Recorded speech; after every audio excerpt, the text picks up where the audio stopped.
해결책을 찾기 어렵고 답답하고 어떠한 결정을 하기가 어려울 때 그 분야의 전문가를 찾고 삶에 연륜이 있는 분을 찾아가서 자문을 구하지 않습니까?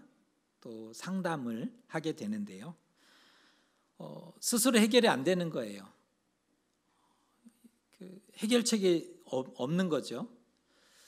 그래서 답답할 때 그 분야의 전문가를 찾거나 또 삶에 연륜이 있는 분을 찾아가 자문을 구하고 상담을 합니다.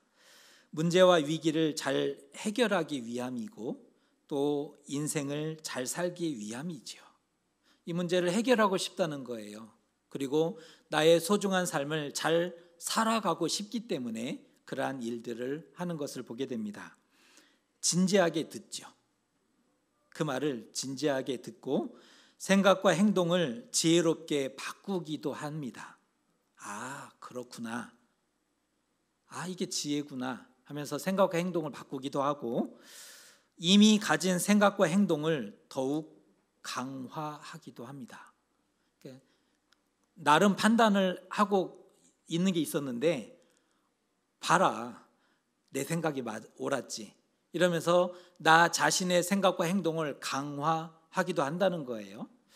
지혜롭게 생각과 행동을 바꾸기도 하지만 자신의 가진 생각과 행동을 강화하는 일들도 있다는 겁니다. 오늘 아합 왕이 하나님 앞에 자문을 받는 장면입니다. 오늘 말씀은 북이스라엘 왕이었던 아합 왕이 하나님의 자문을 받는 그러한 장면인데요. 그 하나님의 자문을 어떻게 받아들였는지를 한번 말씀을 살펴보면서 우리도 한번 도전받으면 좋을 것 같습니다.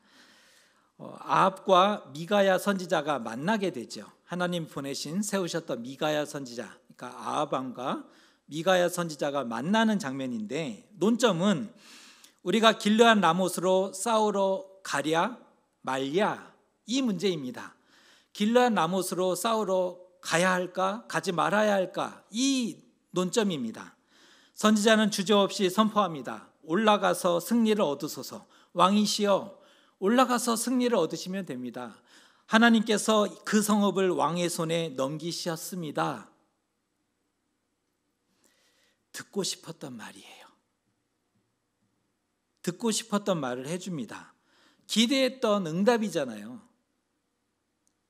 선지자가 듣고 싶었던 말을 해준 겁니다. 하지만 왕은 미가야가 그동안 길한 것은 예언하지 않고 흉한 것, 나쁜 쪽의 예언을 많이 했던 것을 알고 있었거든요. 여전히 의심의 눈초리로 이렇게 바라보고 있는 거예요. 그러면서 역시 예리하죠. 눈치 백단이에요. 왕이잖아요. 얼마나 많은 사람들을 상대해 받겠습니까? 역시 예리합니다. 그러면서 이렇게 얘기하죠. 여호와의 이름으로 맹세하고 진실한 것을 말하라. 선지자여, 여호와의 이름으로 맹세하고 진실을 얘기해 달라라고 요구합니다. 그러자 미가야가 이제 답을 하는데요. 내가 보니 온 이스라엘이 목자 없는 양같이 산에 흩어졌는데 여호와의 말씀이 이 무리에게 주인이 없으니 각기 평안히 자기의 집으로 돌아갈 것이라 하셨습니다. 더 이상 감추지 않고 비로소 참 예언을 전달해 주는 장면인데요. 앞에는 감추었다는 거예요. 예언을 감추었는데 이제는 감추지 않고 진실된 참된 예언을 비로소 전해줍니다. 여기서 이스라엘이 목자 없는 양같이 되었다라는 말은 이번 전쟁에서 왕이 죽습니다라는 의미죠. 목자를 잃어버렸다는 상황을 설명해주고 있지 않습니까? 이번 전쟁에서 왕이 죽는다라는 예언이었어요. 이를 위해서 앞서서 천상의 회의가 열렸음을 증거하는데요. 하늘에서 회의가 열렸다는 거예요. 여호와 하나님이 이렇게 말씀하셨습니다. 누가 아합을 꾀어서 그를 길르앗 라못으로 올라가서 죽게 할꼬.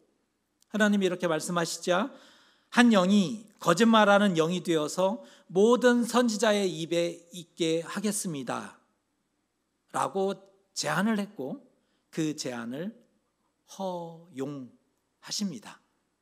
하나님이 거짓말하는 영이 되도록 허용해 주시는 일들이 있었고, 여호와께서 왕에 대하여 화를 말씀하셨다라고 선지자가 전해줍니다. 그래서 400명의 선지자가 한 목소리로 예언했던 이유가 거기에 있구나라는 것을 알게 되는 그런 장면인데요. 이쯤 했으면 말씀을 진지하게 받아들이고 가지 말아야 되지 않을까요? 여러분은 어떠세요? 선지자가 하나님의 음성을 대언하면서 가면 죽습니다 라고 얘기했다면 다시 한번 돌이켜보고 가지 않아야 되지 않습니까? 아합은 어떻게 했을까? 아합은 화를 냅니다.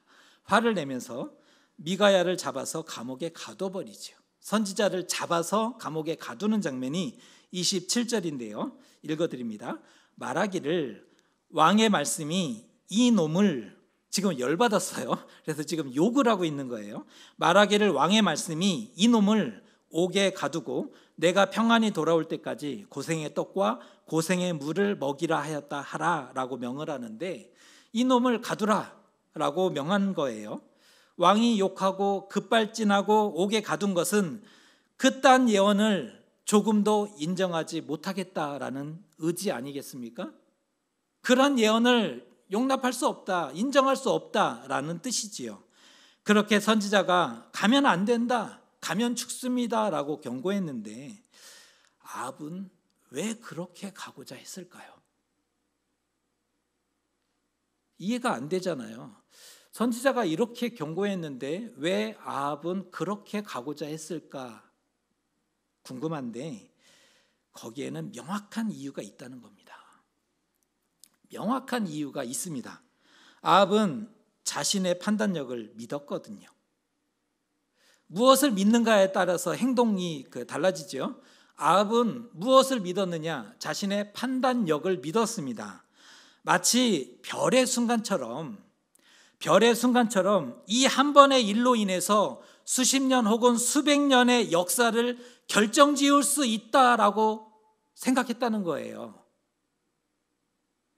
이 한 번의 일을 통해서, 별의 순간이죠, 화려했던 그 별의 순간처럼 이스라엘의 역사가 수십 년 혹은 수백 년이 달라질 수 있다라는 판단을 가지고 있었다는 거예요. 그가 최고의 순간이라고 봤던 이유는 지금 아람의 국력이 약화되었거든요. 전에는 감히 이스라엘이 아람을 상대할 수 없는 강대국이었어요. 그가 전쟁에서 왕을 잡고도 살려줄 수밖에 없는 그러한 일들이 왜 나타났어요? 아람은 강국이었어요. 그런데 아람의 국력이 약화되었고 주변 지역에 대한 지배력이 사라져버렸어요. 뿐만 아니라 아수르라는 신흥 강국이 부상하더니 아람을 크게 위협하는 상황까지 이르게 되었다는 겁니다. 그렇다면 질문해 드립니다. 아람은 군사력을 남쪽 유다, 요단 동편 쪽에 군사력을 집중해야 할까요? 아수르가 위협하는 그쪽 국경지대에 군사력을 보내야 될까요? 이거는 뻔한 거잖아요. 아수르가 갑자기 부흥하더니 아람을 위협하고 있었거든요. 그쪽을 방비할 수밖에 없는 상황이었다는 겁니다. 이스라엘로서는 절호의 기회예요. 이건 사람이 만들려고 해서 만들 수 있는 게 아니에요. 이런 기회가 언제 다시 오겠습니까? 주변의 국제 정세가 변했어요. 그리고 지금이 가장 좋을 때였습니다.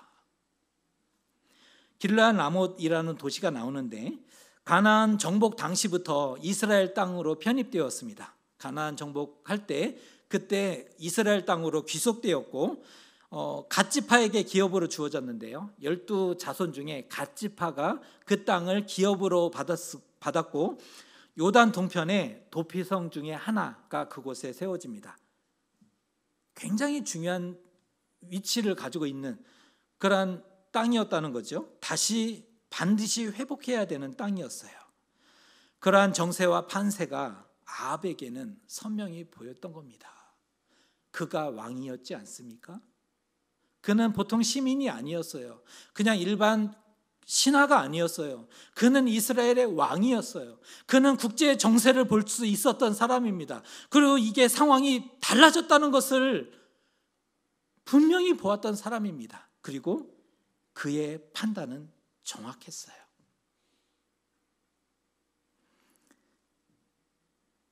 그런데 보세요.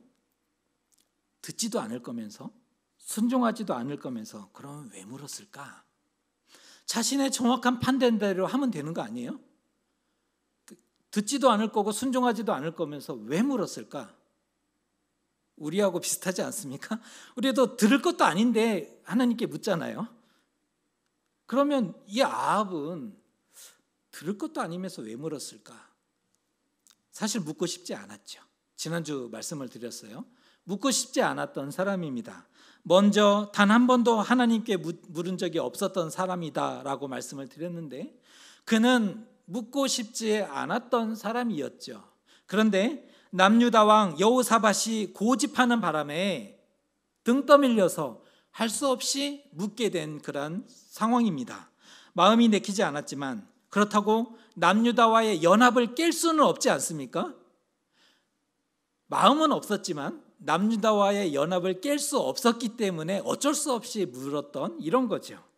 그러나 묻기는 했지만 이미 답정너입니다. 답은 정해져 있어요. 내 안에 답은 있어요. 그냥 답을 하면 돼요. 내가 가진 답을. 그는 확고한 사람이었죠. 바꿀 마음이 손톱만큼도 없었다는 겁니다.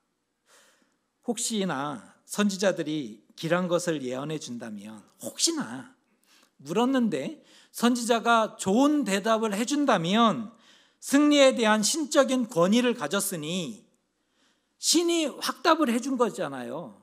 승리에 대한 확답을 가졌다면 심적인 안정과 군의 사기를 담보할 수 있으니 이보다 더 좋은 것이 어디 있습니까?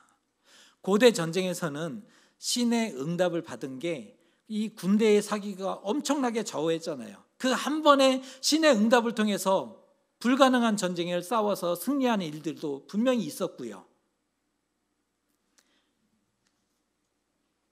하지만 아니나 다를까, 이게 아방이 우려했던 대로 아니나 다를까 선지자가 흉한 것을 예언하게 되니 짜증나지요. 순간 짜증이 났어요. 그리고 안 들었으면 모를까 마음이 찜찜하게 돼버렸습니다. 아니 죽는다잖아요. 죽는다는 얘기를 듣고 오 기쁘도다 그럴 수는 없는 거잖아요. 안 들었으면 모를까 마음이 찜찜해졌습니다. 지금까지 분위기 좋았는데 완전히 잡쳐버린 거죠. 그럼에도 이 좋은 기회를 아합은 포기할 수 없었다. 결국 그는 전쟁에 나갑니다. 그에게는 승리에 대한 확신이 있었거든요. 이상하죠? 지금까지 우리가 살펴본 바로는 그 어디에도 승리 얘기가 없어요. 그런데 아합은 승리에 대한 확신을 가졌어요. 여러분이 잊으셨는지 모르겠지만 그는 바알에게도 물었던 사람이죠. 그는 철저한 바알 숭배자입니다.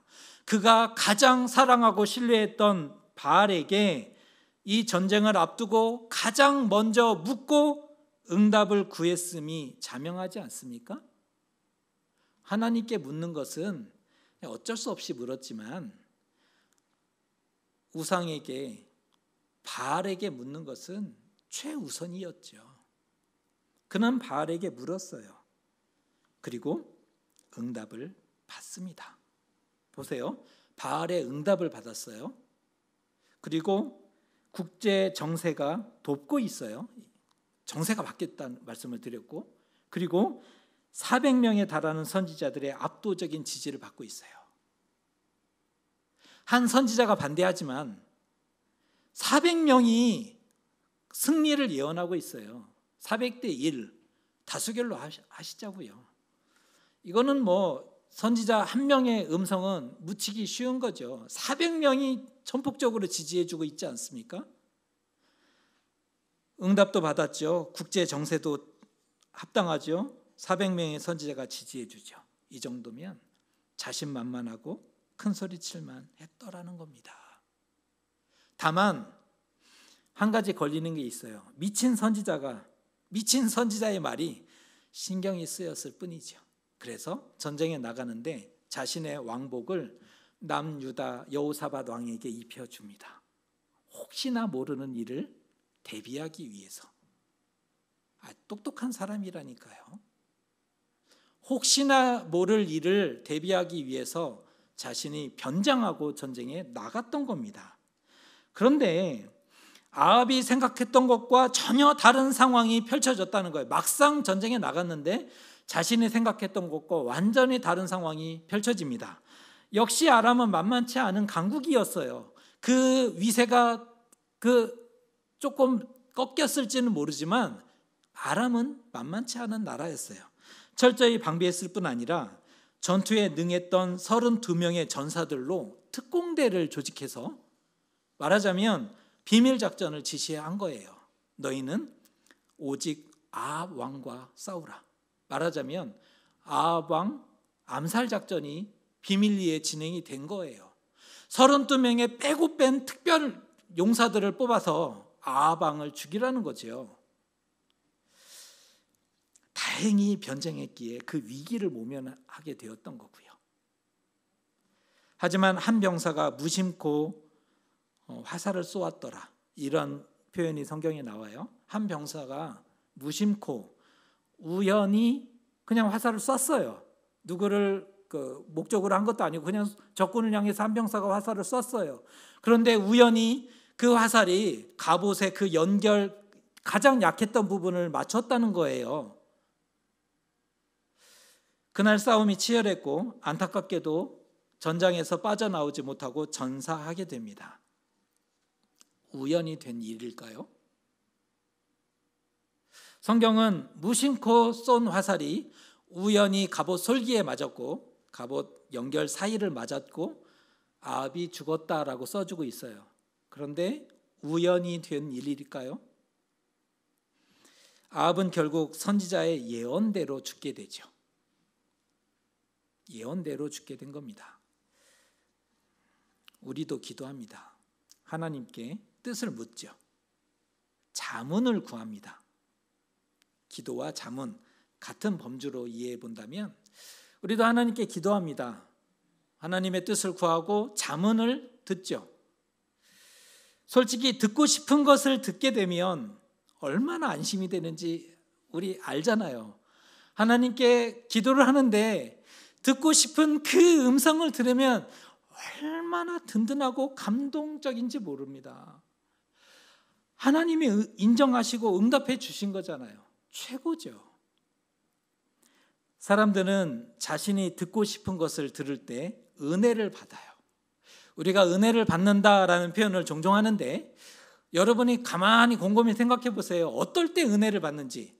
여러분이 듣고 싶은 말이 들려올 때 감동이 되고 은혜가 돼요. 우리는 어떤 때 은혜를 받냐? 우리가 듣고 싶은 말을 들려줄 때 은혜를 받아요. 하지만 원했던 게 아니면 어떻게 해야 될까요? 정말 아니길 바랬던, 그런데 원했던 게 아닌 게 응답이 들려왔어요. 그러면 실망하죠. 못 들은 척 애써 외면하고 그리고 본래 자기 생각대로 행동합니다. 여러분 안 그러신가 봐요. 하나님께 여쭈었는데 바랬던 말씀은 응답 안 하시고 바라지 않았던 말씀으로 다가왔어요. 그러면 우리는 본래 자기 생각대로 행동합니다. 아합이나 우리나 똑같아요. 아합도 물었는데 자기 생각대로 갔고 우리도 묻고 있지만 우리 생각대로 결국은 갑니다. 그런데 보세요. 하나님의 계획을 왜 알려주셨을까? 아합에게 굳이 왜 그 계획을 알려주셨을까? 가만 안 둘 거야. 너 거기 딱 기다려. 너 죽었어. 이런 뉘앙스일까? 아니라는 거예요. 거기 딱 기다려. 너는 죽었다 이제. 이거 아니에요. 하나님이 이렇게 난리 피우면서 하늘의 회의를 소집했대잖아요. 천군 천사 다 모아놓고, 그리고 400명의 선지자를 소환해서 말을 넣어줬다는 거 아니에요. 이렇게 난리 피우면서 경고하신 것은 아합을 살리기 위함이었다는 거예요. 만일 아합을 그 많은 죄로 인해서 죽이기 원했다면 전쟁에 그냥 가도록 놔두면 됩니다. 아무 말씀을 하지 않으면 그는 반드시 전쟁에 나갈 거고 나가서 전사할 거예요. 그러면 끝. 그 많은 죄로 그는 죽었어요. 그러면 될 일을 왜 이러한 난리 브루스를 치셨을까? 명확합니다. 아합을 살리기 위해서. 혹시나 돌아오지 않을까? 여러분, 성경 읽으면서 이 마음이 다가오지 않으면 성경 잘못 읽으셨어요. 혹시나 돌아오지 않을까? 일말의 희망을 하나님이 포기하지 않으신 겁니다. 그 하나님의 마음이 에스겔 33장 11절에 정확하게 표현되어 있는데, 이 말씀 우리가 같이 한번 읽어보겠습니다. 너는 그들에게 말하라. 주 여호와의 말씀이니라. 나의 삶을 두고 맹세하노니 나는 악인이 죽는 것을 기뻐하지 아니하고 악인이 그의 길에서 돌이켜 떠나 사는 것을 기뻐하노라. 이스라엘 족속아, 돌이키고 돌이키라. 너희 악한 길에서 떠나라. 어찌 죽고자 하느냐 하셨다 하라. 에스겔을 통해서 하신 말씀인데, 하나님은 아합을 포기한 적이 없으셨어요. 다만 아합이 그 스스로가 고집하고 죽음을 자초한 거죠. 이 모습을 표현해 보면 죽으려고 용쓰고 있다, 아합은 죽으려고 힘쓰고 있다, 이렇게밖에 설명이 안 되는 겁니다. 마찬가지로 하나님은 우리를 향한 희망도 포기치 않으셨어요. 우리를 향한 희망, 하나님은 아직 포기하지 않으셨습니다. 돌이키라는 거예요. 그제라도 돌아와서 살라. 나 같은 사람이. 그러니까 돌아오라. 내가 어떻게 하나님께 돌아갈까? 그러니까 그 자리에서 돌아오라. 하나님이 말씀하시는 겁니다. 우리에게도 기회가 주어졌습니다. 그래서 우리가 아직 살아있는 거고요. 여러분이 왜 지금 살아있다고 생각하십니까? 하나님이 주신 기회입니다. 지금의 삶은 하나님이 주신 기회이다. 지금의 삶은 하나님이 주신 기회이다. 자신의 삶을 어떻게 정의하느냐에 따라서 삶의 태도가 달라지거든요. 사람은 자신의 삶을 어떻게 정리하느냐에 따라서 태도가 달라질 수밖에 없지 않겠습니까? 그런데 지금의 나의 삶은 하나님이 주신 기회다라고 정의할 때는, 지금 내가 살아있는 것은 하나님이 주신 기회다라고 생각하는 사람은 그 삶이 달라질 수밖에 없지 않겠습니까? 적어도 이제는 잘 살아야죠. 이 말씀을 들은 이후에는 이제는 좀 달라져야죠. 끊임없이 하나님께 물으십시오. 물으세요. 묻고 듣고 순종할 것도 아니면서 묻는 신용만 하지 말고, 그동안 우리 잘했어요. 이렇게 묻고 듣고 순종할 것도 아니면서 묻는 척 많이 했잖아요. 그런데 그거 말고 여호와여 말씀하옵소서, 주의 종이 듣겠나이다. 말씀하십시오. 하나님, 주의 종이 듣겠습니다. 제대로 듣고 순종해야 되지 않겠습니까? 때로는 불리한, 때로는 손해보는 일, 때로는 이해되지 않는 말씀이라 할지라도 굉장히 어려운 얘기죠. 그 말씀대로 하려니까 손해를 보는 거예요. 불리하네요. 이렇게 좋은 것도 많은데 하필 왜? 그런데 하나님이 응답하세요. 이것을 했으면 좋겠어. 불리하고 손해보고 이해되지 않는 말씀이지만 하나님의 말씀이라면 듣고 순종할 수 있어야 되지 않을까. 어렵지만 그 길을 가야 되지 않을까. 그것이 오늘 우리의 도전입니다. 참 예언 분별법이 있습니다. 무엇이 하나님의 참된 말씀인가? 참 예언 분별법. 우리 굉장히 관심이 있으신데 예언이 참인지 거짓인지 분명히 알 수 있다는 거예요. 말씀 두 구절 알려드립니다. 신명기 18장 22절에 이렇게 나와 있습니다. 만일 선지자가 있어 여호와의 이름으로 말한 일에 증언도 없고 성취함도 없으면 이는 여호와께서 말씀하신 것이 아니요 그 선지자가 제 마음대로 한 말이니 너는 그를 두려워하지 말지니라. 실제 말씀한 대로 이루어지지 않고 성취함이 없으면 하나님 말씀 아니라는 거예요. 참된 예언은 하나님의 말씀은 말씀한 대로 이루어지고 예언대로 되어진다는 거예요. 왜냐하면 하나님은 세상을 창조하셨고 온 땅을 다스리고 계시는 살아계신 하나님이시기 때문이에요. 살아계신 하나님이 응답하신다. 그러니 일이 이루어진다. 이 말씀이죠. 그리고 또 하나의 말씀은 신명기 13장 3절의 말씀인데요. 이렇게 나옵니다. 너는 그 선지자나 꿈꾸는 자의 말을 청종하지 말라. 이는 너희의 하나님 여호와께서 너희가 마음을 다하고 뜻을 다하여 너희의 하나님 여호와를 사랑하는 여부를 알려 하사 너희를 시험하심이니라. 이 말씀이 굉장히 의미가 있고 중요한데요. 비록 기적과 이적이 나타난다 할지라도 하나님 방향이 아니라 다른 신을 향한다면 가짜다. 이 말씀이에요. 비록 실제 예언한 대로 되어 기적이 나타났어요. 그럼에도 하나님 방향이 아니고 다른 신을 향하게 한다면 가짜인 거예요. 다른 것을 바라보게 하는 것은 진리가 될 수 없어요. 하나님이 아닌 또 다른 것을 향하게 만든다는 것은 하나님 말씀이 아니라는 증거인 겁니다.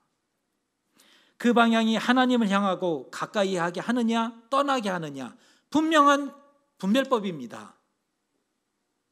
하나님을 향하게 만드느냐 하나님을 멀리하게 만드느냐 이것이 하나님의 말씀인가 아닌가를 확실하게 분별할 수 있는 방식입니다. 하나님께 가까이 가도록 돕는 것이 참된 예언이죠. 하나님으로부터 떠나게 만드는 것은 그 어떤 것이라도 기적이 나타났어도 가짜입니다. 소원의 메아리라는 말 표현이 있어요. 소원의 메아리. 어디 한번 꼭 적어 놓으세요. 기독교인은 개신교인은 이 소원의 메아리라는 이 단어 표현이 정말 깊이 묵상하셔야 돼요. 소원의 메아리, 소원의 메아리, 소원의 메아리. 산에 올라가 크게 외치면 상대 쪽에서 소리가 들려옵니다. 산에 올라가 내면에 우리가 담고 있는 그 모든 소원을 담아서 내 영혼의 깊은 저 마음 밑에서부터 끌어올린 이 큰 목소리를 외치면 상대 쪽에서 소리가 들려와요. 산에 올라가서 나의 목소리를 하늘을 향해 크게 외치면 상대 쪽에서 소리가 들려와요. 크게 외칠수록 소리는 커지죠. 하지만 그것은 자기 소리지 응답 아니에요. 그것은 자기 소리지 응답 아니에요. 소원의 메아리를 하나님의 뜻으로 착각하면 안 됩니다. 너무나 많은 사람들이 소원의 메아리를 하나님의 응답이다, 하나님의 뜻이다라고 생각하고 확신을 갖게 되는 일들이 많아요. 내적인 확신이 있다는 거예요. 내적인 증거가 있다는 거예요. 정말 그렇게 기도하고 났더니 하나님 말씀하셨거든요. 하늘을 나누는 것 같은 그 기분과 황홀경과 또 분명한 소리를 내가 들었거든요. 그게 하나님의 음성이지. 이 음성을 꼭 붙잡고 요동도 하지 않아요. 다른 얘기 듣지도 않아요.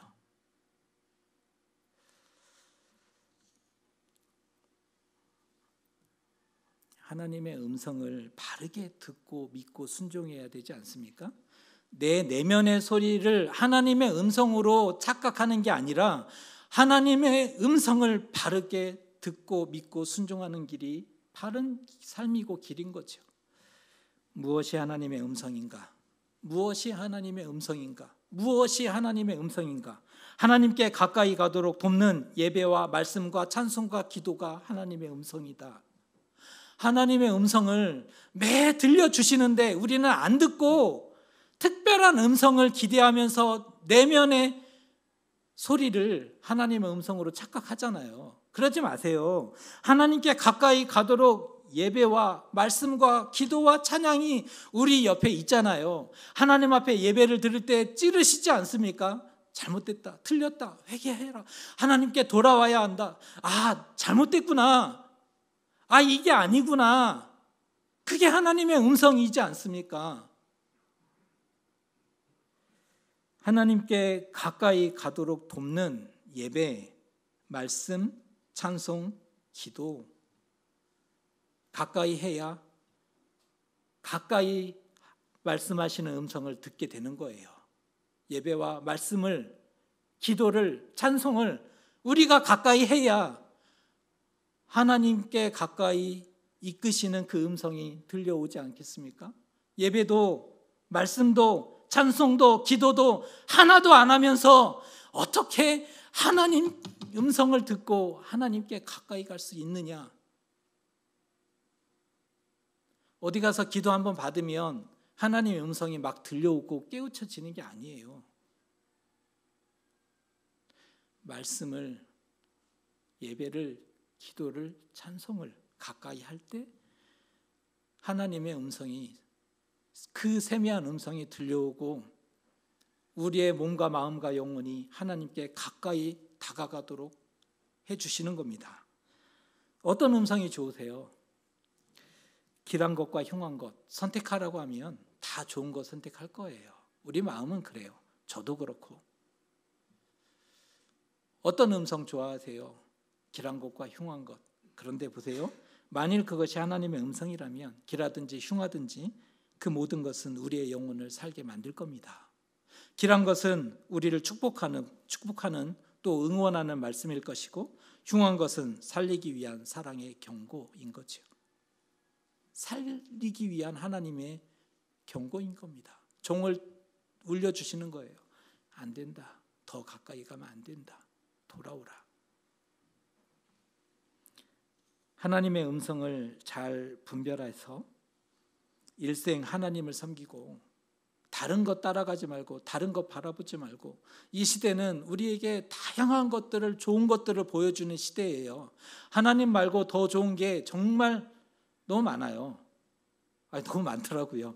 하나님 말고 좋은 게.